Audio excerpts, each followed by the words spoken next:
प्यारे बच्चों, हमारे माता पिता और बड़े लोग हमें बहुत सारी बातें समझाते हैं कि हमें क्या करना चाहिए, क्या नहीं करना चाहिए और किन चीज़ों का हमें ध्यान रखना चाहिए। लेकिन कई बार हम उनकी बातों को ध्यान से नहीं सुनते।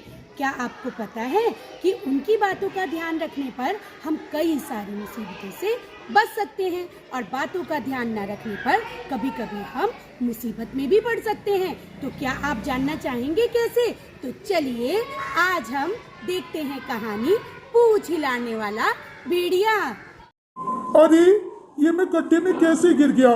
मैं बहुत कोशिश कर रहा हूँ पर यहाँ से नहीं निकल पा रहा हूँ। अरे वो देखो, वो एक मेमना आ रहा है। उससे कहकर देखता हूँ, शायद वो मेरी कुछ मदद कर दे।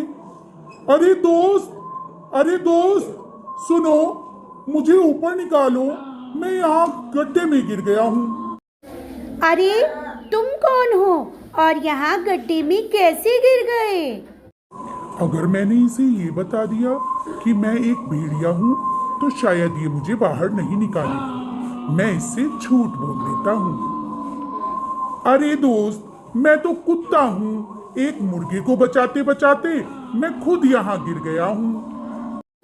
अरे मेरी माँ ने तो मुझे खतरनाक जानवरों के बारे में भी समझाया था और कहा था कि किसी की बात का इस प्रकार विश्वास मत करना। मैं इसकी बात का विश्वास कैसे करूं? हो सकता है यह भी कोई खतरनाक जानवर हो।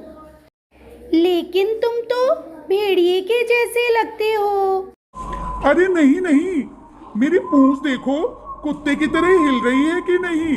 मैं कुत्ता ही हूँ। अब दोस्त मुझे जल्दी से बाहर निकाल लो, मैं कुत्ता ही हूँ, मेरा विश्वास करो। पर तुम्हारा मुंह तो भेड़िए की तरह ही है, मुझे जरा सोचने दो। बेवकूफ, इसमें सोचने की क्या बात है? अरे इसके तो कितने नुकीले दांत हैं। ये तो भेड़िया ही है। अच्छा हुआ जो मैंने इसकी बात का विश्वास नहीं किया। हो तो तुम भेड़िया, पर धोखा देने के लिए कुत्ते की तरह पूंछ भी हिला सकते हो। मैं तुम्हें बाहर नहीं निकालने वाला। अगर मैंने तुम्हें बाहर निकाला तो तुम मुझे मारकर खा जाओगे। मैं तो चला। नहीं दोस्त, जरा रुको तो।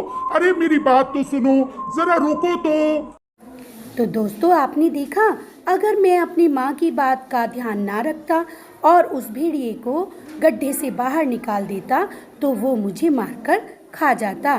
तो इसलिए दोस्तों, हमारे माता पिता और बड़े हमेशा हमें हमारे भले के लिए ही समझाते हैं। हमें हमेशा उनकी बातों को ध्यान से सुनना चाहिए और उनकी बातें माननी चाहिए। तो बच्चों, कैसी लगी आपको ये कहानी? तो अब तो आप समझ ही गए होंगे ना कि हमें अपने माता पिता और बड़ों की बातों को ध्यान से सुनना चाहिए और उन्हें मानना चाहिए।